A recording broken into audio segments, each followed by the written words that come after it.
Bismillahirrahmanirrahim. Assalamualaikum warahmatullahi taala wabarakatuh.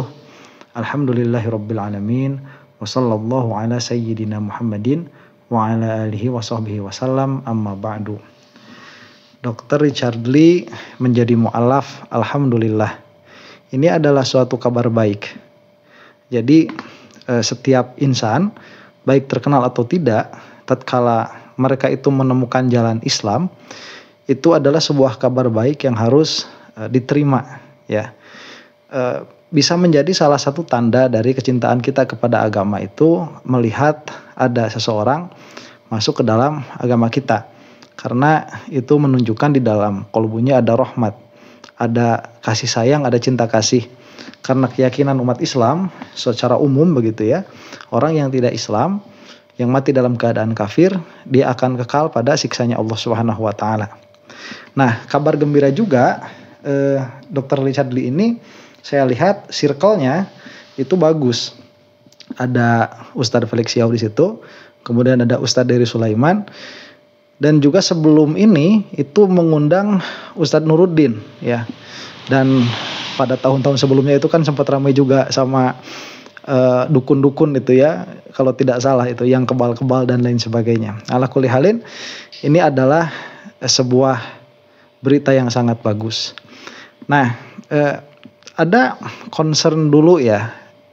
Jadi karena ini adalah public figure, yang orang yang sangat dikenal, maka keislamannya dinanti begitu, ditunggu, karena akan menjadi new force, kekuatan baru untuk kita begitu. Jadi dalam pengertian syiar Islam menjadi lebih terkenal lagi, syiar Islam menjadi lebih luas lagi. Dan hal ini pun pernah terjadi kepada Deddy Corbuzier. Ya, kala itu kan beliau itu masuk Islam dengan perantaranya Gus Miftah. Ya, dalam pengertian perantara apa saya tidak tahu, tetapi Gus Miftah itu dianggap sebagai guru oleh yang bersangkutan, oleh Deddy Corbuzier itu. Yang mau saya bicarakan ya, ada perbedaan pola antara orang yang masuk Islam dengan orang yang keluar Islam. Itu ada beda polanya. Saya kemarin itu lihat di antara yang keluar Islam itu kan ada beberapa juga public figure begitu ya. Nah itu biasanya mendapati mimpi. Memang tidak jarang juga orang Nasrani, orang Kristen begitu yang masuk Islam gara-gara mimpi, itu juga ada. Nah cuman memang hal-hal seperti ini adalah pintu masuk ya. Dia bukan hakikatnya. Dia adalah pintu masuk ke dalam Islam. Saya itu dulu pernah baca buku waktu SMP mungkin ya. Itu kisah-kisah orang yang mu'alaf. Itu sampai ada yang mu'alaf gara-gara mobilnya itu mogok di depan Istiqlal. Dan tatkala mobilnya mogok, itu kan kelamaan panas tuh karena AC nggak nyala dan lain sebagainya. Akhirnya dia itu memutuskan untuk masuk masjid. Nah pas waktu mau masuk masjid, itu ternyata ada angin sepoi-sepoi begitu ya. Yang tadinya gerah jadi enak, jadi dingin. Akhirnya dia menemukan jangan-jangan ini agama yang benar. Dan dia masuk Islam begitu. Nah poin yang mau dibicarakan itu, memang pintu masuk kepada Islam itu tidak melulu harus lewat jalan yang rigid, sebagaimana dikatakan oleh para ulama. Jadi idealnya ya masuk Islam itu mengetahui kebenaran hakiki, mengetahui kebenaran mutlak. Jadi mengetahui salahnya keyakinan sebelumnya di mana, kemudian mengetahui kebenaran yang sesungguhnya.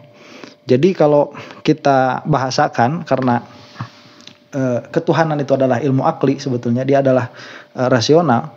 Yang tadinya dia memiliki kepercayaan bahwa misalkan Yesus adalah anak Tuhan, dan kemudian dia itu menyadari bahwa yang namanya Tuhan itu mustahil beranak, bil akli begitu. Dan i'tiqad itu ada di dalam agama Islam. Nah kemudian diruntut begitu ya sampai sang Tuhan ini dia memiliki kehendak dan dia itu sah-sah saja untuk mengutus Rasul. Dan kemudian ada orang yang mengaku Rasul, yaitu Nabi Muhammad SAW, yang dikuatkan dengan mukjizat-mukjizat yang kita tahu itu baik lewat kabar mutawatir atau lewat mukjizat yang ada pada hadapan kita sekarang, yaitu Al-Quran. Nah setelah itu baru dia menyaksikan asyhadu alla ilaha illallah wa asyhadu anna Muhammadar Rasulullah. Nah itu jalan ideal begitu. Cuman kenyataannya memang tidak begitu. Kenyataannya orang masuk Islam itu bermacam-macam. Kendati pun banyak fitnah kepada Islam begitu ya. Orang Islamnya sendiri pun banyak ribut. Tetapi memang orang itu bisa melihat apa yang tidak dilihat. Ya, orang-orang itu ada seperti itu ya. Jadi saya juga pernah punya ada kenalan begitu ya, murid saya sendiri itu. Itu waktu mualafnya ya bukan sama saya, itu beliau itu lebih senior daripada saya. Jadi sudah masuk Islam sebelum kenal sama saya.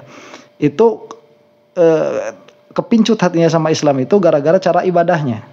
Jadi masuk masjid orang-orang itu harus wudhu dulu, tidak boleh membawa najis, harus bersih begitu. Beda dengan dalam agama yang lain, masuk gereja misalkan kan nggak ada aturan harus suci, sepatu dipakai dan lain sebagainya. Nah dari situ merasakan bahwa Islam ini lebih bersih agamanya, maka yang bersangkutan masuk Islam. Nah ini kan tidak cukup sebetulnya ya, kalau kita ngobrolin mau tidak mau ya ini faktanya, itu tidak cukup untuk iman indallah begitu. Cuman itu adalah pintu yang sangat bagus, jadi pintu masuk ke dalam agama Islam itu ya terbuka lebar. Dan setahu saya ini pun bukan hanya di dalam agama Islam, tapi juga masuk di dalam agama-agama yang lain. Jadi banyak ya kawan-kawan yang artis begitu masuk agama Kristen, murtad misalkan, itu gara-gara mimpi bertemu Anu. Nanti insya Allah akan kita bahas itu beberapa video ke depan. Ya, dia kemudian mimpi bertemu Yesus, kemudian berkata akulah adalah jalan keselamatan. Kemudian dia mempunyai keyakinan bahwa Kristen itu adalah agama yang benar dan dia masuk ke sana. Nah setelah masuk ke sana pun kan nggak cukup juga begitu. Dalam pengertian banyak yang harus dikerjakan, ada konsep-konsep yang harus dipahami dan lain sebagainya. Itu semua agama seperti itu. Nah public figure, jadi kita fokus dulu kepada kasusnya yang public figure yang masuk Islam begitu ya. Public figure ini tatkala mereka masuk Islam itu memiliki kekuatan yang didambakan oleh para ulama, kita katakanlah begitu ya, para ulama, para penyebar agama, yaitu kekuatan influence, kekuatan untuk mempengaruhi orang, kekuatan untuk perkataan didengar secara masif. Nah, ini sudah menjadi impian para ulama karena para ulama itu selalu menginginkan kebaikan kepada umatnya Nabi Muhammad SAW, tetapi suka menginginkan ada roja, ada tamanni pada dirinya itu agar kebaikan itu melalui dirinya. Nah itu yang ada pada dirinya para ulama, karena ada kebaikan-kebaikan yang tidak terkira tatkala kita itu menjadi wasilah kebaikan bagi orang lain. Nah disitulah memang sebagai nikmat tersendiri dari Allah Subhanahu wa taala, sebagai anugerah tersendiri bagi orang-orang yang berilmu, tapi juga memang sebagai senjata tersendiri. Ya, pada akhirnya orang-orang yang berilmu ini kalau tidak bisa menjaga hatinya, itu bisa hasad kepada alim yang lain. Nah, tatkala hasad kepada alim yang lain, ini bisa menjadikan perebutan pengaruh yang tidak sehat begitu. Nah, saya berbicara atas dasar atau sebagai Asy'ariyah Maturidiyah. Jadi bukan sebagai Islam yang tanpa madhab begitu ya, bukan Islam yang tanpa nilai apapun begitu. Islam doang bukan. Saya berbicara sebagai Ahlus Sunnah wal Jamaah yang asli, yaitu Asy'ariyah Maturidiyah dan bermadhab Syafi'i begitu. Sayanya ya madhab yang lain dipakai karena aslinya Ahlus Sunnah itu di situ. Dan yang tidak menerima itu bisa berdebat sebetulnya ya kalau mau. Jadi berbicara seperti itu, ini mohon dipahami dulu ya. Saya berbicara sebagai Asy'ariyah Maturidiyah yang bermadhab. Nah, dari posisi ini ya tidak semua orang Islam itu selamat nanti di yaumil qiyamah, tidak. Karena inti dari iman itu adalah ta'alluqnya qalbi kepada ma'rifah. Ya, jadi hadisun nafsi yang ta'alluq dengan ma'rifah. Jadi harus ada ma'rifahnya dulu, harus ada pengetahuan dulu, dan pengetahuan ini dibenarkan. Makanya ada ilmu yang namanya ilmu aqaid. Jadi apabila orang misalkan dia itu masuk ke dalam agama Islam, itu membaca syahadat sudah cukup untuk menunjukkan bahwa dia itu memang sudah meninggalkan agama yang sebelumnya. Nah, tatkala masuk ke dalam agama Islam, ini banyak perkara yang harus dipelajari ya. dalam hal aqaid, akidah, kemudian bagaimana tata cara sholat yang benar, bagaimana tata cara puasa yang benar dan lain sebagainya. Itu harus ada tuh, harus belajar.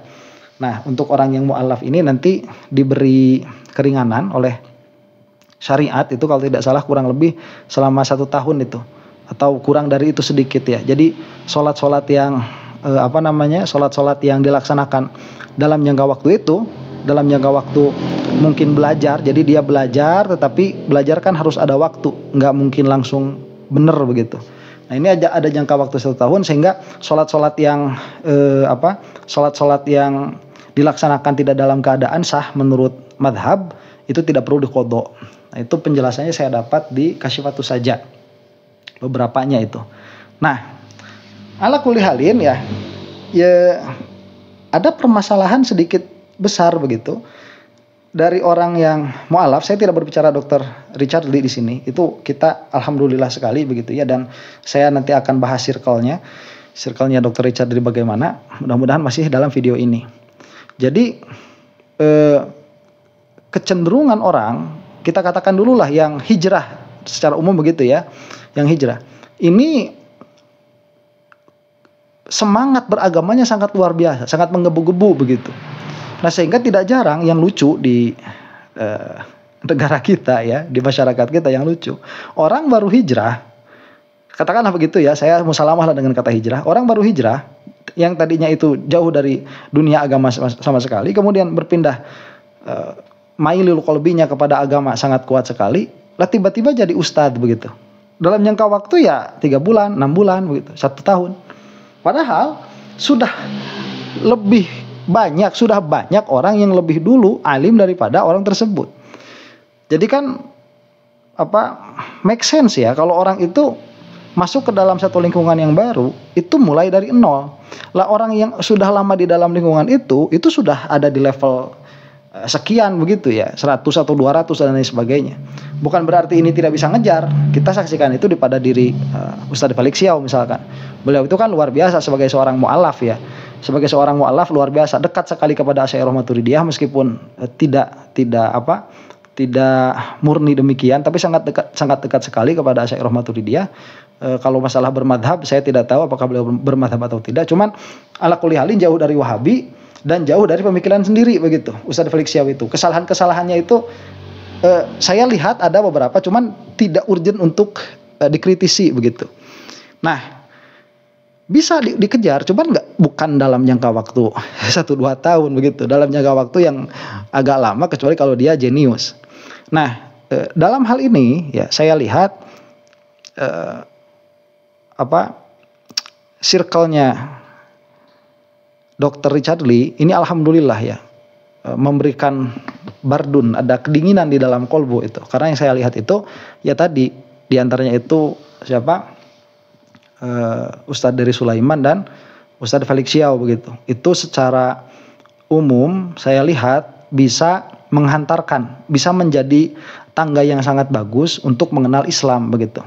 Ya meskipun kalau untuk Asy'ariyah Maturidiyah murni wallahu a'lam. Cuman kalau secara garis, secara tangga masuk ke dalam agama Islam itu sudah bagus sekali. Nah, dan saya sebetulnya mau bikin video dari dulu ya tentang Deddy Corbuzier, yang mana yang bersangkutan itu memiliki circle sendiri ya, yaitu yang nampak saja ya, yang nampak itu seperti siapa? Seperti Gus Miftah dan Habib Ja'far itu. Nah, ini problematik. Jadi Gus Miftah itu saya tidak bisa menilai keilmuannya, karena kapan juga Gus Miftah itu ngobrolin ilmu begitu ya. Tapi kalau dari celutukan-celutukannya itu ya celutukan-celutukan obrolan tukang humor begitu, tukang guyon. Kemudian Habib Ja'far itu ada yang fatal. Jadi kesalahan itu kalau tidak fatal ya nggak jadi masalah. Habib Ja'far itu ada kesalahan yang fatal kemarin, mengatakan bahwa kebenaran itu relatif ya.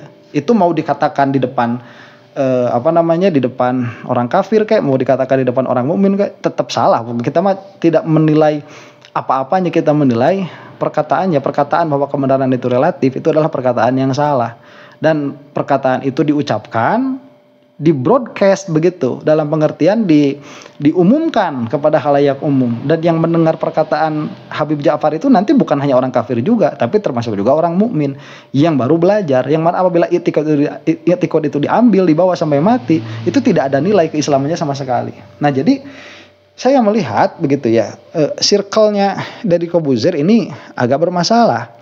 Sampai yang ada lucu begitu ya, Deddy Corbuzier ini kan pernah mengundang guru gembul menanyakan hal agama. Kemudian kan guru gembul ini siapa begitu ngobrolin tentang agama.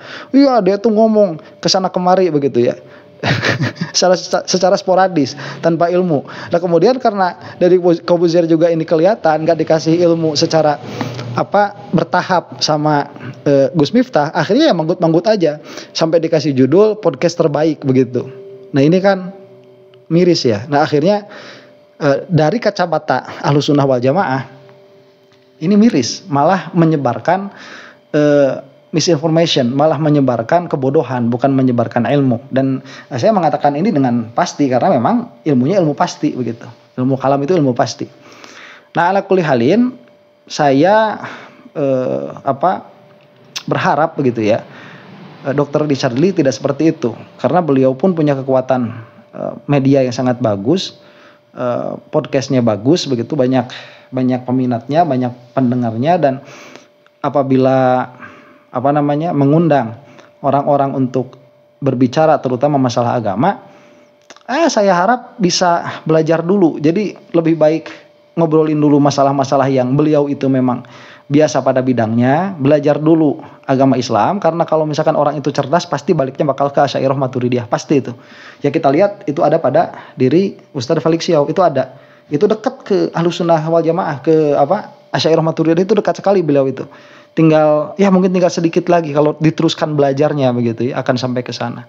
Perbedaannya dengan dari Corbuzier, beliau itu harus minta ilmu sama Gus Miftah itu. Jadi jangan cuma minta fatwa, jangan cuma minta pendapat, tapi minta ilmu.